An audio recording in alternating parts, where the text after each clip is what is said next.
पाकिस्तान में माइनॉरिटी इस्लाम के अगेंस्ट में बोलने की हिम्मत कर सकती है और वो जिंदा रहेगी? ये सोचना अपने आप में पागलपन है। कौन है उतना बड़ा? वो या तो मेंटली रिटार्डेड आदमी होगा जो ऐसा काम कर रहा है।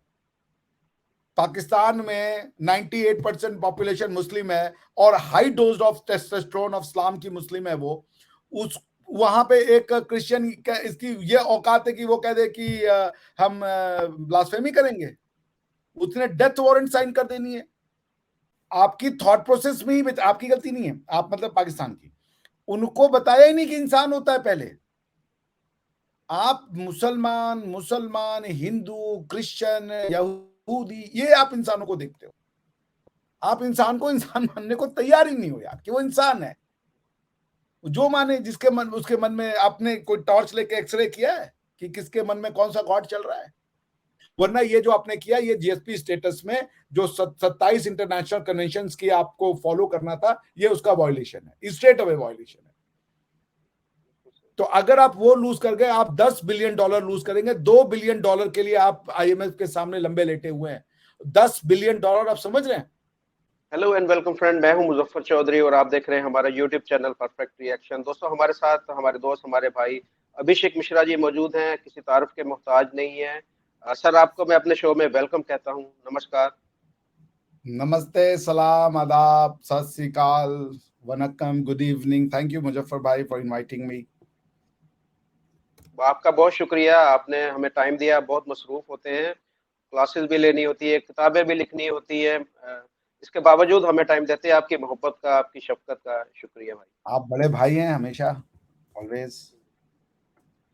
अच्छा, आप हमें भाई समझते हैं। देखें, आप जब भी हमें मुश्किल वक्त होता है, आप हमारा साथ भी देते हैं। अब पाकिस्तान के अंदर मैं जो देख रहा हूँ, जो हालात, आपने खबर सुनी होगी कि फैसलाबाद के अंदर ही एक वाकया हुआ है कि एक जो है ब्लास्फेमी का इल्जाम लगाकर कुछ लोगों के ऊपर जो है हमला किया गया है। उसके बाद में उनके घरों को जलाया गया है, गिरजाघर को भी जला दिया गया है। देखें, सबसे पहले तो मैं क्लियर कर दूं, as a Pakistani, as a Muslim, जहां पर भी कोई मजहबी इस तरह की चीज होगी, जैसे कि कुरान पाक को शहीद करना, उसकी मैं मजम्मत करता हूं। उसके बाद देखें, कानून हाथ में नहीं लेना चाहिए। हमारा कानून जो कहता है, अगर किसी ने कुरान पाक को शहीद किया गया था तो उसके ऊपर कानून ने एक्शन लेना था, उनको गिरफ्तार होना था, उसके ऊपर इंक्वायरी होनी थी और उसके बाद में जो भी उनको सजा होती। लेकिन ये देखें कि हम, जैसे कि हमें होता है कि हमने हमारी मसाजिद को महफूज बनाया जाए, दुनिया भर में हमारे कुरान पाक की हिफाजत की जाए, इस तरीके से हर मजहब की उसके जो फॉलोअर्स हैं उनकी यही ख्वाहिश कोशिश होती है। आज अगर पाकिस्तान के अंदर एक गिरजाघर को जलाया गया है तो उसकी खबर पूरी दुनिया के अंदर फैली है और पाकिस्तान की इसमें बहुत ज्यादा बदनामी हो रही है। वेस्ट के अंदर भी बहुत ज्यादा पाकिस्तान को लेके बताया जा रहा है कि हमारा माशरा किस तरह रेडिकलाइज हुआ है और किस तरीके से पाकिस्तान के अंदर ये मजहबी मुनाफरत फैल रही है। तो अभिषेक भाई, हम आपसे ये जानेंगे कि आप इस पे आपकी बड़ी रिसर्च है, बड़ी आपकी तहकीक है। इस तरह के जो वाकयात होते हैं, पहले तो ये कि कुरान पाक की जिस तरीके से स्वीडन के अंदर वाकया हुआ और उसको बेस बनाकर जवाबन इस तरह की जो कार्रवाई होती है, आपकी नजर में ये क्या, ऐसे क्यों होता है? हमारा माशरा इतना रेडिकलाइज क्यों है? देखिए, हमारी तरफ पंजाब में आएंगे ना तो एक दूसरी समस्या है कि हमारे यहाँ लोग क्रिश्चियनिटी में कन्वर्ट हो रहे हैं। ठीक है, तो वो ठीक है, समाज में है, समाज उसको अपने तरीके से देखेगा, जिसको जो मानना है वो माने। लेकिन आप क्या पे नफरत हो रही है क्रिश्चियनिटी से? एक ही पंजाब के लोग दो तरीके से बिहेव क्यों कर रहे हैं? एक पंजाब में क्रिश्चियनिटी आके प्रचार प्रसार कर रही है, दूसरे पंजाब में आप जो है उसको जला रहे हो, मार रहे हो, जो भी कर रहे हैं आपके यहाँ पे लोग। जहनियत जो बनाई है आपने इंसानों को सोचने के लिए, पाकिस्तान जो बनाया आपने, आपको 1947 में आप हमसे आजाद हुए, कहा कि आपको आजादी चाहिए। आपको किससे आजादी मिल चाहिए थी? आपको चाहिए थी आजादी रेशनैलिटी से। आपको चाहिए थे आजादी गुलाम लोगों को बनाने की। आपको चाहिए थी आपको चाहिए थी ऐसी आजादी जिसमें आप इंसान को हैवान बना सके। आपको चाहिए थी आजादी जिसमें आप इंसान को किसी भी तरीके के डाइवर्स सोसाइटी में रहने के लायक ना बना सके। टू नेशन थ्योरी डाइवर्सिटी का अपोजिशन करता है। पूरी दुनिया आज डाइवर्सिटी को पूजती है या डाइवर्सिटी को अप्रिशिएट करती है कि भाषाएं सब सुंदर है, पंजाबी भी उतनी सुंदर है जितनी पश्तो, जितनी हिंदी, जितनी बिहारी, जितनी कश्मीरी, जितनी और भी लैंग्वेज, सब इंसानी की लैंग्वेज है। मगर आपको क्या है, पंजाबी मत बोलो, उर्दू बोलो। ये सोच जो है ना, इस सोच को आप अपने जड़ों में जमाने के लिए, ये जो आज ब्लास्फेमी आप देख रहे हैं, ये जो चर्च जलाया गया ना, ये टू नेशन थ्योरी का है। हम नहीं रह सकते क्रिश्चियन के साथ। अगर आप हिंदू के साथ नहीं रह सकते तो क्रिश्चियन के साथ कैसे रहोगे? टू नेशन थ्योरी का समाज का आदमी यही बनेगा। टू नेशन थ्योरी है ना ये, कि पाकिस्तान तो इस्लामिक भूमि है, यहाँ पे चर्च क्या कर रहा है? जिसको चाहे ब्लास्फेमी लगा दो। और ब्लास्फेमी क्या है तो कोई नहीं जानता। ब्लास्फेमी कहना एक अलग चीज है, पर वो है क्या ये तो कोई नहीं जानता। सब अपने अपने हिसाब से सोच रहे हैं। टू नेशन थ्योरी की जो अच्छा भारत का मुसलमान है वो किसी के इस साथ नहीं रह सकता। इसमें इसमें ऐसा ही है ना कि अगर आपकी किसी के साथ दुश्मनी है और वो गैर मुस्लिम है, तो आपके पास सिंपल सा बात है कि आप उसके ऊपर इल्जाम लगा दें कि जी इसने कुरान पाक की तौहीन की है, इसने नबी करीम सल्लल्लाहु अलैहि वसल्लम की शान में गुस्ताखी की है। तो कोई इससे ऊपर रिसर्च नहीं करेगा। हमारे देखें मसाजिद के अंदर भी उलमा कराम को चाहिए वो जाकर पहले बात की तहकीक करें कि इसने वाकई ऐसे किया है, इस तरह का कोई वाकया हुआ है। अगर हुआ तो उसके ऊपर सख्त एक्शन लेना चाहिए। लेकिन ये नहीं है कि बगैर तहकीक के आप जाकर उस बंदे की गर्दन उतार दें या उसके घरों को जला दें या उनकी इबादत गाहों को आग लगा दें। ये कैसी आप उसको कैसे क्योंकि आपको पता ही नहीं है जस्टिफाई कि करें? गुस्ताखी क्या है। आपको पता है गुस्ताखी क्या है? आपको नहीं पता है गुस्ताखी क्या है। इन्होंने लोगों को हैवी डोज ऑफ रिलीजन दिया है, हैवी डोज। ये सारे के सारे स्टेरॉइड पे हैं। इनको ये है कि तुम मुसलमान के लिए जाते हैं की जगह जाता लगा तो मुसलमान की इज्जत कम हो गई। ये शब्दों से वो तोल रहे हैं कि हमारी इज्जत हो रही है कि नहीं हो रही है। ऐसे कहां तक जाइएगा? कोई फ्री होके बोल नहीं सकता। उसको सोचता है बोलने से पहले हम क्या बोले। मुसलमान के लिए एक महोदय आपके जो थे टीचर रिलीजियस, वो कहते मुसलमान को टकला कह रहा था। कितनी बड़ी इंसल्ट की बात है। अरे यार टकला एक वर्ड है, आदमी क्या करे, मुसलमान हो गए तो नया वो ग्रामर क्रिएट कर ले। तुम दुनिया को एक बात है कि भाई एक अच्छी चीज है, कोई रिलीजन है, अच्छा रिलीजन है, मगर उसकी अच्छाई के लिए आप एक नया जो है ग्रामर कंस्ट्रक्ट कर लोगे क्या? बातचीत करने का तरीका चेंज कर देगा आदमी। अब क्या ये जो है कि उलेमा जाके इन्वेस्टिगेट करे? क्या उलेमा इन्वेस्टिगेट करेगा? वो उलेमा अगर चला गया जो कह रहा है कि मुसलमानों को टकला कह रहा है तो ब्लास्फेमी है, वो तो जाके कहेगा हाँ ये तो ब्लास्फेमी कर दिया। वो तो अगर है और है में अंतर ढूंढ देगा, जाता है और जाते हैं में अंतर ढूंढ देगा। आप लोगों को high testosterone dose of religion दे चुके हो, वापस नहीं आना अब इससे। क्योंकि आपने रिलीजन की जो रिस्पेक्ट है वो आपने लिटरल बना दी है कि क्या शब्द बोल रहे हो, कैसे बोल रहे हो, क्यों बोल रहे हो। तो आपने क्या किया है कि इंसान के जितने क्रिटिकल थिंकिंग के पॉसिबिलिटी थे उनका रास्ता बंद कर दिया है। अच्छा मेरा भाई सवाल ये है कि हमें कैसे पता चलेगा अब इस कानून के अंदर, या कौन सा ऐसा तरीका इस्तेमाल होगा कि हमें पता चलेगा कि हकीकत क्या है, इसका क्या तरीकाकार होगा? कैसे पता कोई चलेगा तरीका, कि इस बंदे ने जो है वो तौहीन की है या नहीं की? मैं तो लॉयर हूं, आप मुझे पता लॉयर है हैं, एज एज ए लॉयर मैं पूछ रहा हूँ। इसका कोई तरीका कार नहीं है। इसीलिए सारे देशों ने हटा दिया है, क्योंकि हर आदमी अपने अपने तरीके से परसीव हो जाएगा। जैसे अब आप हैं, मैं आपको आप करके ना बात करूं, मुजफ्फर यार तू कैसा है भाई, ऐसे करके बात करूं, हो सकता है आपको बहुत बुरा लग जाए यार, मेरे से छोटा है मुझे तू कह रहा है। लेकिन एक कोई और है, मैं उसको तू करके बात करूं, उसको लगेगा ठीक है यार फ्रेंडली लोग हैं, क्या दिक्कत है इसमें। हर आदमी की सेंसिटिविटी अलग है। हो सकता है आप रिलीजन की बात जो है कंस्ट्रक्टिव डिस्कशन डायलॉग के लिए तैयार है, सामने वाला खाली अच्छी बात सुनने के लिए तैयार है। एक हमारे अच्छा बांग्लादेशी मित्र थे वो आप। दु, दुनिया के भाई कितने ममालिक ऐसे हैं कि जहाँ पर ब्लास्फेमी लॉ है? बहुत कम ममालिक हैं जहां भी सेक्युलर कंट्री है वहां ब्लास्फेमी नहीं है। आप 2019 ये आयरलैंड का सुन लीजिए, आयरलैंड के कॉन्स्टिट्यूशन में था ब्लास्फेमी। अभी उन्होंने क्या बना दिया लॉ आयरलैंड ने, any rule of law virtue of which blasphemy और blasphemer libel is an offence is abolished. खत्म कर दिया उन्होंने। Blasphemy is abolished in has been abolished in Ireland.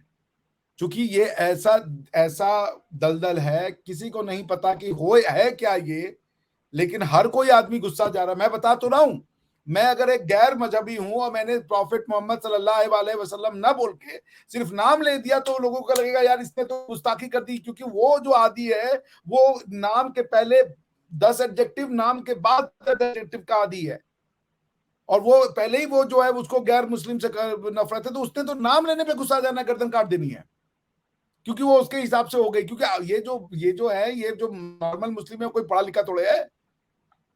आप तो ये उसको सिखा रहे हो कि तुम्हें नबी से प्यार करना है और प्यार की इंतहा पे जाना है। जहन साजी बड़ा टफ काम होता है, इतना आसान काम नहीं होता ये। अब मैं बता रहा हूं, दुनिया का कोई लॉ नहीं बता सकता कि ब्लास्फेमी है क्या, क्योंकि लोग टोन से जी ब्लास्फेमी देखिए, ले लेंगे। Blasphemy is going to be, आपको पता है, आप जीएसपी आज आज ये हुआ, जीएसपी प्लस के बारे में जानते हैं आप? जी यूरोप आपको, आपकी टोटल, अगर ऐसे समझ लीजिए, आपकी टोटल एक्सपोर्ट का 28% जी जो आप एक्सपोर्ट करते हैं वो आप टैरिफ फ्री करते हैं, यानी उस पर कोई टैरिफ नहीं देते। यानी ऐसे समझिए, $100 अगर आप कमाते हैं तो उसमें से $28 आपका जो कमाते हैं एक्सपोर्ट के थ्रू, वो आता है जीरो टैरिफ पे। उस $28 का आप जो 78% है वो यूरोप से लेते हैं। इसको फिर और सिंपल मैथमेटिक्स में समझिए, $100 का 30 कर देते हैं, 30% पे आप कोई टैरिफ नहीं देते। इस $30 का 80% आप जो है यूरोप से लाते हैं, यानी कि मान लीजिए 100 में से $30 पे आप कोई वो नहीं देते हैं टैरिफ, तो इस 30 का 80 यानी कि $24 जो है, 100 में से $24 आप कमाते हैं यूरोप से, उस पर कोई टैरिफ यूरोप। नहीं देते। और यूरोप आपको जीएसपी प्लस जो देता है, उसकी कंडीशन है, सिर्फ 7 कंट्रीज को जीएसपी प्लस का स्टेटस मिला हुआ है और किसी कंट्री को नहीं है। किर्गिस्तान है, आप है, एक दो और कंट्रीज है। उनकी कंडीशन है कि अगर आपको जीएसपी $28 बिलियन की बात हो रही है यहाँ पे, सॉरी आपके तो $2.8 मिलियन, यानी कि अगर आप $1 बिलियन कमा रहे तो ये 28 मिलियन हो गया आपका। शायद टोटल जो मैंने देखा था कुछ दिन पहले, आपका 30 बिलियन के आसपास का एनुअल वो है एक्सपोर्ट जो आपका जी होता है। तो 30 बिलियन का आप समझ लीजिए, ये करीब करीब आपका मतलब समझ लीजिए करीब करीब ये हो गया आपका, चूंकि 30 का 5 बिलियन 10 बिलियन की बात हो रही है, 5-6 बिलियन की डॉलर की बात हो रही है यहाँ पे। जी 5-6 बिलियन डॉलर की जब ये बातचीत हो रही है, आप ये जो जीएसपी प्लस के लिए 3 कंडीशन है, गुड गवर्नेंस और 27 international convention related to human rights, religious tolerance, इनका आपको पालन करना था। 2023 में वो रिव्यू हो रहा है कि मिलना है कि नहीं मिलना है। आपने ये चर्च डला दिया, वो जो रिक्वायरमेंट है जिसके लिए आपको ये दिया जाता है कि आपसे हम टैक्स नहीं लेंगे, हमारे मार्केट को एक्सेस कीजिए, उस रिक्वायरमेंट को आपने नहीं माना। You are now hell bent to lose it. ये जो आपके आ रहे थे, समझ लीजिए कि 8 9 तकरीबन $7.2 बिलियन जो आप यूरोप से कमा रहे थे, you are suppose to lose it. ये आपने ऐसे ही जहनीत है। बनाई है। बिल्कुल, यूरोप के अंदर इस वक्त बहुत हाईलाइट है ये चीज, वहां पर उनके जो ये मेन गार्जियन में आ गया भाई। मीडिया है। Guardian is a pro Islamic newspaper. Guardian ने इसको, वो जो मैं पढ़ रहा था, आपने जब भेजा, गार्जियन ने इसको कोट कर दिया है कि ईस्ट हम्म। पाकिस्तान में चर्चेज जला दिए। तो तो भाई इस यहाँ पर स्टेट कहाँ पर है? जो इस तरह का अगर जब वाकया होता है तो स्टेट किधर होती है? स्टेट को फौरी एक्शन नहीं लेना चाहिए था इसके ऊपर? वो देखती रही कि ये क्या हो रहा है मामला है। इस्लाम में स्टेट कहां से आता है? हर आदमी स्टेट है। अमरियत होगी तब स्टेट मानेगा। वो इलेक्टेड लोगों को मानता ही नहीं है। वो कहता है ये तो, आपने तो पॉलिटिक्स को बुरा भला कहा है सारी जिंदगी। आपके यहाँ पे ये कॉमन है। आपकी सारी समस्या का रीजन हुक्मरान, और हुक्मरान जब वो कहते हैं तो पॉलिटिशियन। स्टेट क्या है? स्टेट के पास पावर है। आपके पास जो रियल पावर है वो स्टेट के पास है। पॉलिटिकल पावर स्टेट के पास नहीं है, वो रिलीजियस लोगों के पास है, उलेमा इकराम के पास है वो पावर, वो इस्तेमाल करते हैं। आपके एमएनए एमपी के पास कोई पावर नहीं होता। पावर होता है तारिक जमील साहब जैसे लोगों के पास। वो है पावर का मुंबा। तो स्टेट क्या करेगा? स्टेट कोई एग्जिस्ट नहीं करता। और स्टेट के अंदर लोग बैठे जो इस एक्शन को कंडोन कर रहे होंगे, क्योंकि वो उसी समाज का पार्ट है। वो कहेंगे अच्छा किया, जान तो भाई छुट्टी। इस तरह के वाकयात पे कंट्रोल कैसे पाया जा सकता है कि इस तरह के वाकयात नेक्स्ट ना हो, कि दोनों कम्युनिटी की तरफ से, कि वो भी जैसे कि पाकिस्तान के अंदर वो क्रिश्चियन कम्युनिटी है, वो भी इनके जो जैसे कि ब्लास्फेमी का उन पर लगता है इल्जाम, वो भी ना करे, और ऊपर से इनके रिएक्शन भी ऐसा ना आए। क्या हल क्या है आपके नजर में इनका? पाकिस्तान में माइनॉरिटी इस्लाम के अगेंस्ट में बोलने की हिम्मत कर सकती है और वो जिंदा रहेगी? ये सोचना अपने आप में पागलपन है। कौन है उतना बड़ा? वो या तो मेंटली रिटार्डेड आदमी होगा जो ऐसा काम कर रहा है। पाकिस्तान में 98% पॉपुलेशन मुस्लिम है और high dose of testosterone of Islam की मुस्लिम है वो। उस वहां पे एक क्रिश्चियन इसकी ये औकात है कि वो कह दे कि हम ब्लास्फेमी करेंगे, उसने डेथ वारंट साइन कर देनी है। ये फॉल्स इक्विवेलेंस तो नहीं हो सकती। इसका एक ही तरीका है, वो तरीका आप कभी आपकी समाज उसके लिए तैयार नहीं है। अभी तो बहुत लंबा सफर तय करना है। आपने सबको खत्म कर दिया, कोई और थॉट प्रोसेस आप क्या नहीं है। देखिए, आप लोगों को नहीं खत्म करते, हिंदू नहीं कन्वर्ट होता, थॉट प्रोसेस खत्म होता है। थॉट प्रोसेस, हिंदू कौन है? एक थॉट है। ये आपके बाप दादा, हमारे जो और पाकिस्तानियों के बाप दादा तो सब हिंदू ही थे, बुद्धिस्ट ही तो थे। आप विचारों का कत्ल करते जा रहे हैं। इंसान को जब आप कन्वर्ट करते हैं ना, उसका ये नहीं मतलब होता कि वो बेचारा कुछ और बन जाता है। वो रहता है, वो कोई अरबी थोड़े बनता है, तुर्की थोड़े बनता है। उसको कहते हैं बस अब ये मत मानना, राम की पूजा मत करना, बुत परस्ती मत करना। आप उसकी सोच को बदलते हो, आप इंसानों से उसके सोचने की क्षमता छीन लेते हो और उसके बदले में उसको देते हो एक ताला कि वो अपने दिमाग पे मार दे। इसको आप कहते हो कन्वर्जन। आपने सारे जो इंसान की सोच हो सकती है मुख्तलिफ, various ideologies, various thoughts, various explanation, आप सबको खत्म कर रहे हो और आप चाहते हो सिर्फ एक थॉट रहे। वो ये थॉट है, ये उसका मैनिफेस्टेशन है। बिल्कुल सही आपने कहा। मैं तो देखिए परेशान हूँ, जो पहले पाकिस्तान से हिंदू जिस तरीके से उनकी तादाद में नुमाया तौर पर कमी हुई और वो जा रहे हैं यहाँ से, भाग भाग के इंडिया जा रहा है, कोई कहाँ जा रहा है, कोई कहाँ जा रहा है, और ऊपर से अभी हिंदुओं वाला मामला हल नहीं हुआ था तो ये क्रिश्चियन वाला मामला हो गया। तो ये सारी चीजें देखकर मुल्क के हालात, ऊपर से जो पाकिस्तान इस वक्त जो मुआशी हालात है, अ, हर मुल्क हमसे भाग रहा है पीछे, कोई भी हमारे साथ ट्रेड नहीं करना चाह रहा, इकोनॉमी हमारी बैठ गई है। इस तरह का जब वाकया होगा तो पाकिस्तान के अंदर इन्वेस्टमेंट कैसे आएगी? कोई फॉरेनर पाकिस्तान के अंदर क्यों आएगा? वो कहेगा कि यहाँ पर तो किसी भी गैर मुस्लिम की जान महफूज नहीं है। तो इस चीज को कैसे देखते हैं कि पाकिस्तान की इकोनॉमी पे कितना असर पड़ेगा इस तरह के वाकयात को? पाकिस्तान का इकोनॉमिक क्लियर निर्माण नहीं हुआ था। पाकिस्तान के बनने के बाद से कब आप इकोनॉमिक्स पे गए? इकोनॉमिक्स की बात करने वाला इंसान जो है, आप देखिए, एक तो ना ये आप लोगों को भी समझ में नहीं आता। आप इंसानों को बताते समय हिंदू, क्रिश्चियन, मुस्लिम यही करते हो। आपकी थॉट प्रोसेस में ही आपकी गलती नहीं है, आप मतलब पाकिस्तान की। उनको बताया ही नहीं कि इंसान होता है पहले। आप मुसलमान, हिंदू, क्रिश्चियन, यहूदी, ये आप इंसानों को देखते हो। आप इंसान को इंसान मानने को तैयार ही नहीं हो यार कि वो इंसान है। जो माने जिसके मन, उसके मन में आपने कोई टॉर्च लेके एक्सरे किया है कि किसके मन में कौन सा गॉड चल रहा है? तो देखिए, जब तक ये हिंदू, मुसलमान, क्रिश्चियन, ये 600-700 साल पहले दुनिया करती थी। इसको डार्क एजेस कहा यूरोप ने, डार्क एजेस कहा। आप डार्क एजेस से गुजर रहे हो। दुख की बात यह है कि जो क्रिटिकल एनालिसिस करनी चाहिए उसके लिए आपने लोगों के रास्ते बंद कर दिया। अब इसके बाद इवन कोई मुसलमान देर करेगा कुछ बोलने की? मैटर इज, ये तो आपको जो रास्ते पे जाना है वो रास्ते के आप क्लोज भी नहीं हो, आप जहां जा रहे हो। ये तो अभी आप देखिएगा, ये फिरका परस्ती भी छाएगी जब लोगों के पास खाना नहीं होगा, सोचने के सारे रास्ते बंद कर चुके होंगे। और इतना हाई सेंसिटिविटी कि मुसलमान है तो टकले बोले, गंजे बोले, मुसलमान एक बहुत अजीम चीज है, बस मुसलमान होना ही अपने आप में बहुत है, हम अलग हैं, सामने वाले हमसे नीचे हैं। ये सब करके आप लोगों को हाई टेस्टोस्टेरोन पे रख देते हो। फिर वो इंसानियत देखता नहीं, वो हिंदू, क्रिश्चियन, मुसलमान, ये सब में देखता है। दुनिया को अब इंसान के रूप में देखती है। First humanity, everything else later. आपके यहाँ पे इस थॉट प्रोसेस से जो 400 साल पहले दुनिया में आई है और हमने हजारों साल पहले दुनिया को दी है, आप उससे दूर हो। आप बनाओ मुसलमान, गैर मुसलमान, गैर ये, गैर वो। ये सुन के मुझे कोफ्त होता है, मुझे समझ ही भी नहीं आता ऐसे लोगों से क्या बात करें। इतना लॉ ऑफ क्राइम का जब हम लोग पढ़ते हैं the student, so basic element होता है कि crime should be very specific. जब आप क्राइम डिफाइन करते हो तो एकदम स्पेसिफिक वर्ड रखने चाहिए। लूजली डिफाइंड क्राइम को जो कोर्ट है वो स्ट्राइक डाउन कर देता है। तो आपके यहाँ अब बची नहीं है जगह बातचीत करने की, आप भी डरेंगे, हम अभी जो बोल रहे हैं आपके लिए खतरा हो जाएगा। ये हालत हो चुकी है दादा, सारे रास्ते बंद हो चुके हैं।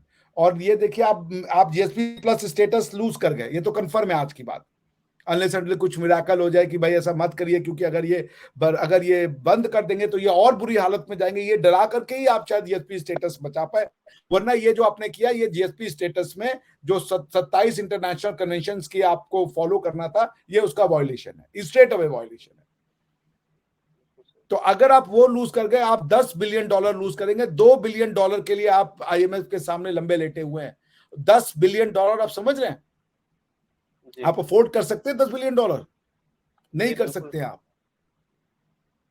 तो ये है इसका कॉन्सिक्वेंस, ये क्या होगा। एक ही तरीका है, पहले बात तो आप अपने आप पे जो ये प्रीचिंग है, जिनको आपने फ्रीडम दी हुई है कुछ भी बोलने की, इनको बोलिए पहले ह्यूमैनिटी की बात करें, इंसान की बात करें। सारी दुनिया इंसानियत पे जा चुकी है। मजहब पर्सनल अकीदा बनाएं, लोगों को मत बताएं कि कैसे बिहेव करना है, कैसे नहीं बिहेव करना है, वरना ये इतना ज्यादा सेंसिटिव हो जाएगा दादा कि आप मुंह नहीं खोल पाएंगे, आपको चुप रहना पड़ेगा, क्योंकि हर चीज ब्लास्फेमस है। बिल्कुल सही कहा आपने। बहुत शुक्रिया अभिषेक भाई आपका, आपने डिटेल के साथ सारी चीजें बता, आपका बहुत शुक्रिया, थैंक यू वेरी मच। नमस्कार। Always a pleasure.